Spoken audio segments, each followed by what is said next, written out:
नमस्कार दोस्तों, सुविद्या चैनल में आप सभी का हार्दिक स्वागत है। हम पिछली क्लास में बात कर रहे थे क्लास 8th का साइंस का चैप्टर नंबर 3 जो कि है सिंथेटिक फाइबर्स एंड प्लास्टिक, जिसे हिंदी में कहा जाता है संश्लेषित रेशे। और हमने प्लास्टिक की बात की थी। इसके अंतर्गत हमने सबसे पहले देखा था कि नेचुरल फाइबर और सिंथेटिक फाइबर में क्या डिफरेंस है। उसके बाद हमने नायलॉन, रेयॉन, पॉलिस्टर की बात की थी। और अब हम बात कर रहे हैं कैरेक्टरिस्टिक्स ऑफ सिंथेटिक फाइबर्स। इसका मतलब ये है कि जितने भी जो सिंथेटिक फाइबर्स हैं, संश्लेषित रेशे हैं, उनमें कौन कौन सी प्रॉपर्टीज़ होती हैं, ऐसे उनके कौन कौन से गुण होते हैं, गुणधर्म होते हैं, उनकी अब हम बात करते हैं। So imagine that it is a rainy day. आपको सोचना है, कल्पना कीजिए कि बारिश का दिन है। What kind of umbrella would you use and why. तो आप किस प्रकार के छाते का प्रयोग करेंगे और क्यों करेंगे। Synthetic fibres possess unique characteristic which make them popular dress material. अब ये जो सिंथेटिक फाइबर्स होते हैं, इसमें एक अद्वितीय प्रॉपर्टी वाले गुणधर्म होते हैं जो कि उनके हम कह सकते हैं कि ड्रेस मटेरियल के लिए वो बहुत उन्हें लोकप्रिय बना लेते हैं। They dry up quickly. सबसे इम्पॉर्टेंट बात क्या है कि बहुत जल्दी सूख जाते हैं। Now they are durable, less expensive, readily available and easy to maintain. और इसी के साथ ये बहुत ही चलाऊ होते हैं, लंबे टाइम तक काम करते हैं, ज़्यादा महंगे नहीं होते हैं, आसानी से उपलब्ध होते हैं और रख रखाव में भी इनका मेंटेनेंस भी ईजी होता है। Perform the following activity and learn by your self. तो यहाँ पे आपको एक एक्टिविटी दी गई है, एक्टिविटी 3.2। एक्टिविटी हम देख लेते हैं। So take 2 cloth pieces of the same size, roughly half a meter square each। इसमें आपको क्या करना है कि एक ही आकार के 2 कपड़े के टुकड़े ले लेने हैं और उनको आधा मीटर वर्ग को काट लेना है। अब उनमें से एक जो कपड़ा है वो नेचुरल फाइबर का होना चाहिए और दूसरा सिंथेटिक फाइबर का होना चाहिए। अब इसके लिए आप अपने मम्मी पापा की हेल्प भी ले सकते हैं। अब इनको अलग अलग बीकर में एक सेम जिसमें बराबर मात्रा में पानी हो उसमें आपको भिगोना है और 5 मिनट बाद कपड़ों को निकाल लेना है और उसको फिर धूप में फैला देना चाहिए। उसके बाद अब कितना पानी जो है वो उस पात्र में, उस बीकर में बचा है, कंटेनर में बचा है, वो आपको देखना है। ये एक्टिविटी 3.2 में दिया हुआ है। So do synthetic fibre soak less और मोर वाटर। फिर आपको ये एक्टिविटी के आधार पर बताना है कि क्या प्राकृतिक रेशे की अपेक्षा कम जल सोखते हैं। हाँ। Do they take less more time or to dry. क्या वो सूखने में कम समय लेते हैं या ज़्यादा समय लेते हैं, ये आपको पता लगाना है। Why does this activity tell you about the characteristics of the synthetic fibre. अगर आप ये एक्टिविटी करेंगे तो आपको सिंथेटिक फाइबर की प्रॉपर्टीज़ के बारे में क्या पता चला है। So find out from your parents about the durability. इसके द्वारा आप अपने जो भी प्राकृतिक रेशों की तुलना जो है वो उनकी ड्यूरेबिलिटी, उनकी प्राइस, उनका मेंटेनेंस, इन सब के बारे में कंपेयर कर सकते हैं। किसको? सिंथेटिक फाइबर्स को। अब हम अगला टॉपिक आ जाते हैं जो कि है प्लास्टिक। हम सिंथेटिक फाइबर्स कंप्लीट कर चुके हैं। Now we come to plastic. You must be familiar with many plastic articles used every day. आप हर दिन में काम, अपने प्रतिदिन की चीज़ों में काम आने वाली बहुत सारी प्लास्टिक की वस्तुओं को तो जानते ही होंगे।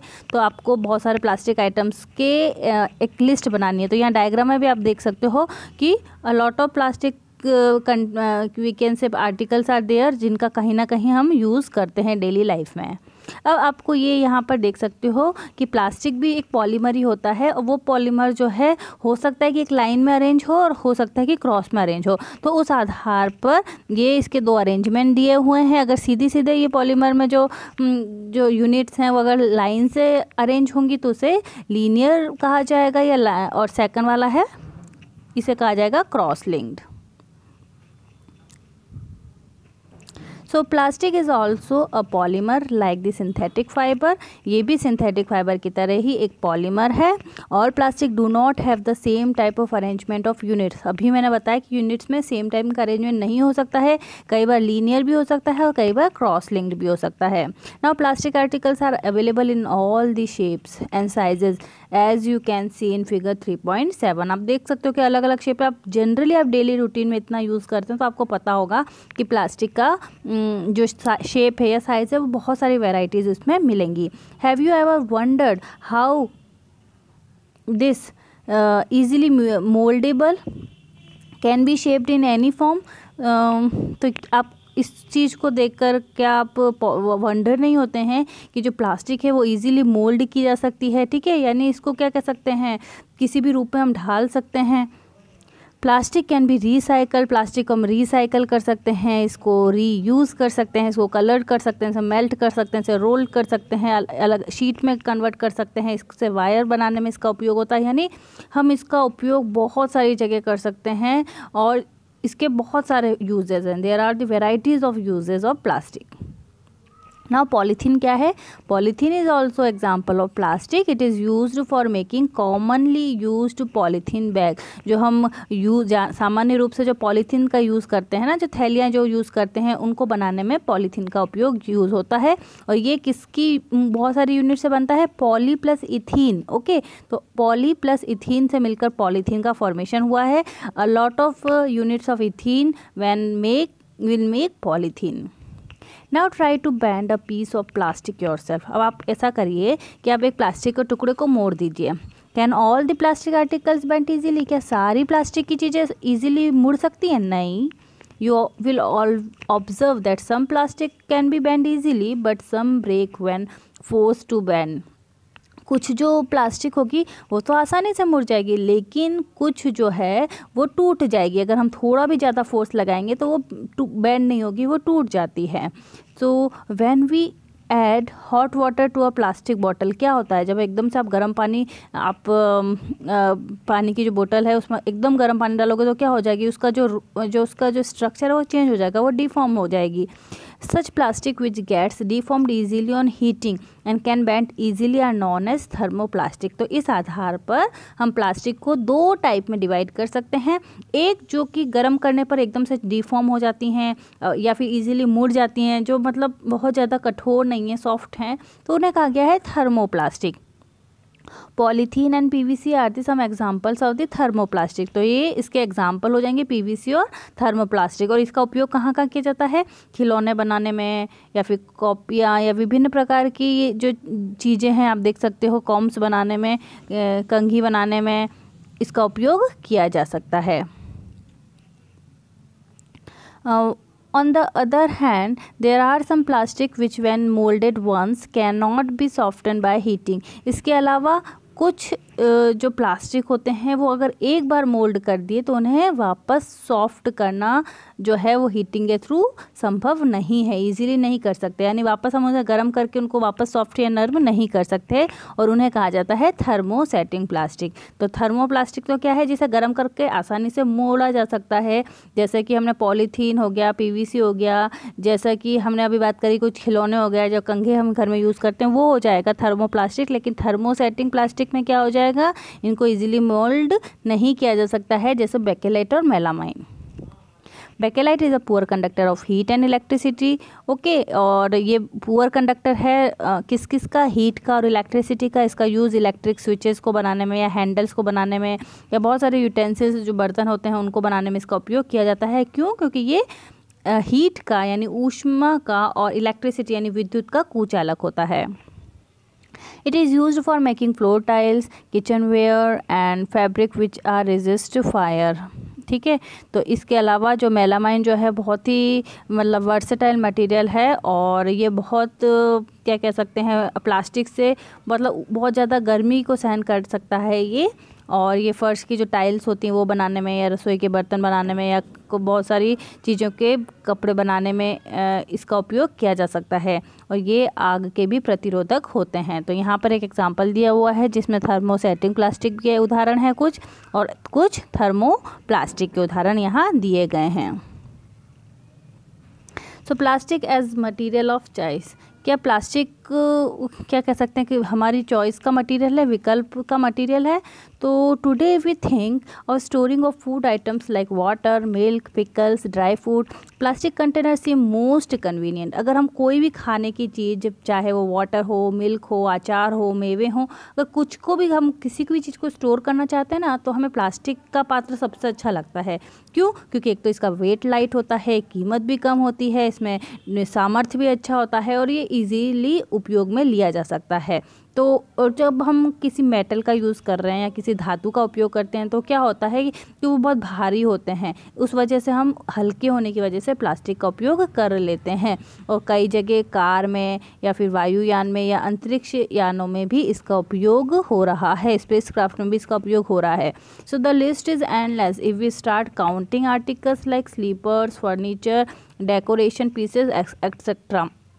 तो हम क्या कह सकते हैं कि इसकी जो, अगर हम एक वो बनाते ना सूची, एक लिस्ट बनाते ना, तो वो लिस्ट जो है वो बहुत सारी है। हम कहाँ तक इसको लिखेंगे, असीमित है। चप्पल, फर्नीचर, सजावट की चीज़ें, सब में इसका उपयोग किया जाता है। Now let us discuss the characteristic properties of plastic. अब हम देख लेते हैं कि प्लास्टिक की क्या कैरेक्टरिस्टिक्स हैं। सबसे पहला हो जाएगा प्लास्टिक जो है वो नॉन रिएक्टिव है। लेकिन जैसा कि कुछ धातुएं जो होती है ना वो वायु में या नमी में छोड़ देने पर क्या हो जाती है, उनमें जंग लग जाता है, लेकिन प्लास्टिक में ऐसा नहीं है। आपने लोहे में देखा होगा, लोहे में रस्टिंग हो जाती है।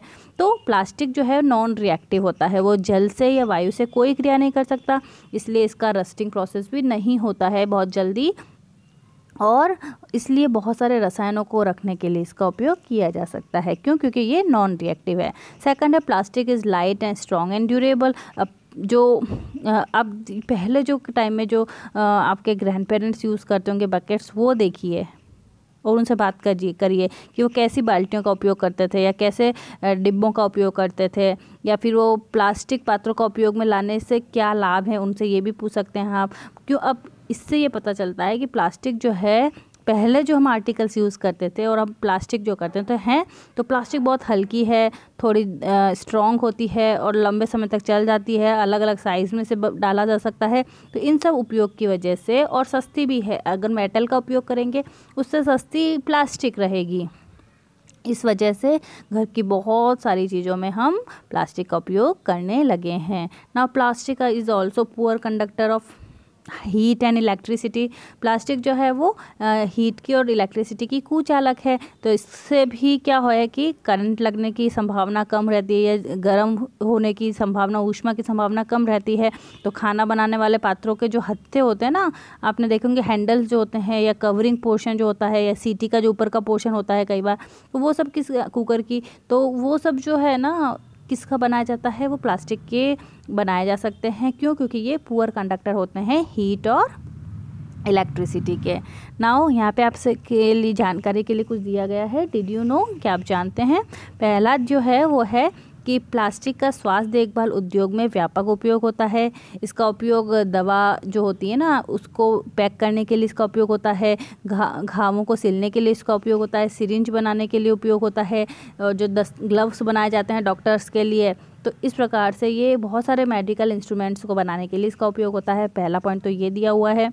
दूसरा है माइक्रोवेव ओवन में भोजन पकाने के लिए बहुत सारे पात्रों का उपयोग किया जाता है, और ये पात्र भी किसके बनाए जाते हैं, ये प्लास्टिक के पात्रों को माइक्रोवेव जो है वो ज़्यादा प्रभावित नहीं करता है।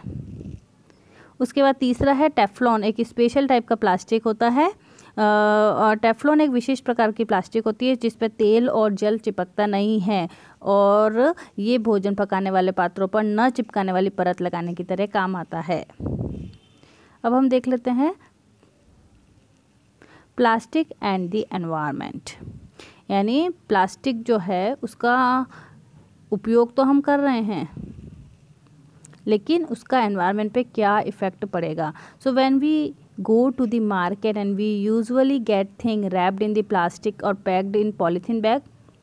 जब भी हम कहीं बाहर जाते हैं, कुछ भी चीज़ खरीद रहे हैं, तो या तो पॉलीथीन या प्लास्टिक की चीज़ों में लपेटी हुई वस्तु मिल जाती हैं। इसका कारण क्या है कि हमारे यहाँ प्लास्टिक बहुत सारी इकट्ठी होती है, there is the accumulation of plastic, और ये फिर प्लास्टिक जो है एक टाइम के बाद कहाँ चली जाएगी, गार्बेज की तरह काम करेगी, यानी डस्टबिन में जाएगी। और प्लास्टिक जो है उसका डिस्पोजल बहुत ही मुश्किल है। A material which get decomposed through natural process with the action of bacteria is called biodegradable। ऐसे सारे मटेरियल जो कि प्राकृतिक क्रिया के द्वारा या बैक्टीरिया के द्वारा धीरे धीरे डिकम्पोज होते चले जाते हैं, उन्हें बायोडिग्रेडेबल मटेरियल कहते हैं। और जो डिकम्पोज नहीं हो पाते हैं उन्हें नॉन बायोडिग्रेडेबल मटेरियल कहा जाता है। तो यहाँ पर क्या बात है कि ये जो प्लास्टिक है ना, वो प्लास्टिक नॉन बायोडिग्रेडेबल मटेरियल के अंतर्गत आ जाती है। इस वजह से प्लास्टिक जो है वो पर्यावरण के लिए अच्छी नहीं है। अब यहाँ पर आपको एक पूरी लिस्ट दी गई है और उस लिस्ट में बताया गया है कि कौन कौन सा वेस्ट जो होता है वो डिग्रेड होने में कितना टाइम लगाता है। जो पहला जो है वो बताया हुआ है कि सब्जी और फल के छिलके जो होते हैं वो 1 से 2 वीक में डिकम्पोज होने लग जाते हैं, यानी वो एक बायोडिग्रेडेबल मटेरियल है। Paper, cotton cloth, would, woollen cloth, यहाँ तक तो ये सब क्या हैं, ये बायोडिग्रेडेबल हैं। लेकिन टिन, एल्यूमिनियम और कुछ मेटल कैन जो होती हैं वो डिग्रेड होने में 100 से 500 साल तक लगाती हैं, इसलिए वो नॉन बायोडिग्रेडेबल है। और अगर हम प्लास्टिक बैग की बात करते हैं तो प्लास्टिक बैग जो है वो डिग्रेड होने में सेवरल ईयर्स लगा देते हैं, and these are the example of non biodegradable material. So since plastic takes several years to decompose, it is not environmental friendly। अब हमें पता चल गया है कि प्लास्टिक जो है वो डिकम्पोज होने में बहुत समय लगाती है, इसलिए ये एनवायरमेंटल फ्रेंडली नहीं है। इट कॉज एनवायरमेंटल पॉल्यूशन, और इससे क्या हो सकता है, पर्यावरण प्रदूषित हो सकता है।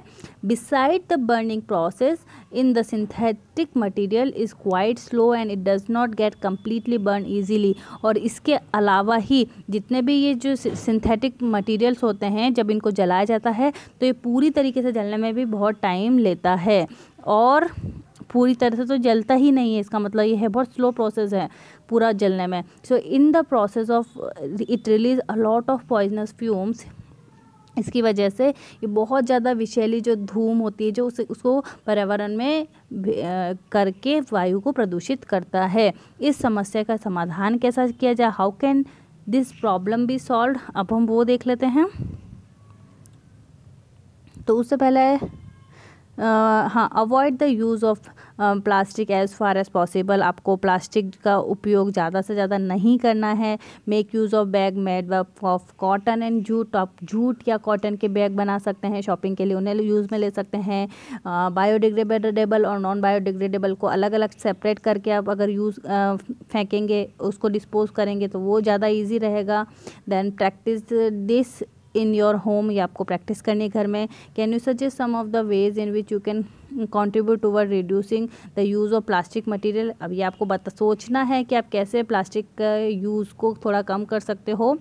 Now it is better to recycle plastic waste. Plastic के वेस्ट को वापस पुनः रिसाइकलिंग का प्रोसेस भी किया जा सकता है। बहुत सारी थर्मोप्लास्टिक को रिसाइकल किया जा चुका है, और इसके अलावा हम 4R प्रोसेस जो है वो यूज़ कर सकते हैं, reduce, reuse, recycle and recover. Now यहाँ पर एक और पैराग्राफ दिया हुआ है, उस पैराग्राफ में कुछ नहीं है, आपको ये बताना है। Have you ever seen a garbage dump where animals specially cow are eating garbage. इस पैराग्राफ में एनिमल्स के लिए बताया गया है कि क्या आपने ऐसा कचरा देखा है जहाँ बहुत ही गंदा कचरा वचरा पड़ा है और वहाँ पे पशु और मुख्य रूप से गाय जो होती हैं वो कचरे को खा रही होती हैं। अब खाद्य को तो वो खा लेती हैं, लेकिन वहाँ पर बहुत सारी पॉलीथीन जो होती हैं वो उनके रैपर्स को भी निकल जाती हैं। पॉलीथीन जो भी सामान है उसके जो पॉलीथीन्स होती हैं, जो रैपर होते हैं, वो अधिकतर किसकी बनी होती हैं, वो पॉलीथीन की बनी होती है, उनको निकल जाती हैं। आप क्या सोच सकते हैं कि उसका इफ़ेक्ट क्या पड़ता होगा। तो प्लास्टिक पदार्थ अगर मनुष्य के पशुओं के श्वसन तंत्र में जाएगा तो क्या होगा कि उनका जो स्टमक है उसमें एक लेयर बना देता है और उससे उनकी डेथ भी हो सकती है। जो लापरवाही से इधर उधर जब पॉलीथीन फेंक दी जाती हैं या फिर तो उससे थैलियाँ जो है वो नालियों को भी रोक देती हैं। कभी कभी हम बहुत सारी लापरवाही दिखाते हैं कि हम चिप्स, बिस्कुट और या फिर इस प्रकार के जो रैपर होते हैं उनको सड़क पर या फिर किसी गार्डन में या पिकनिक के स्थान पर फेंक देते हैं। तो हमें ऐसा करने से पहले बहुत सोचना चाहिए कि हम कैसे इतनी गंदगी कर सकते हैं। एक उत्तरदायी नागरिक अगर आप हैं तो आप इसको उपाय सुझाने चाहिए और सार्वजनिक स्थल पर प्लास्टिक ना फेंकी जाए, ये आपको समझना चाहिए। इसी के अलावा फाइबर वाइज एक और पैराग्राफ दिया गया है, इसमें बताया गया है कि do not throw plastic bags in the water bodies और ऑन रोड। ठीक है। सेकंड है take a cotton carry bag और jute carry bag for going for shopping. अगर आप जाते हैं तो आप प्लास्टिक का यूज़ ना करें, पॉलीथीन का यूज़ ना करें, आप या तो जूट से बने या फिर कॉटन से बने हुए बैग का यूज़ करें। And try to minimise the use of plastic material, कोशिश करें कि आप प्लास्टिक का उपयोग कम से कम करें। प्लास्टिक के स्थान पर स्टील में बने भोजन के रखने के डिब्बों का प्रयोग में लाना चाहिए। तो यहाँ पर हमने ये चैप्टर नंबर जो 3 है वो पूरा किया। बहुत बहुत धन्यवाद।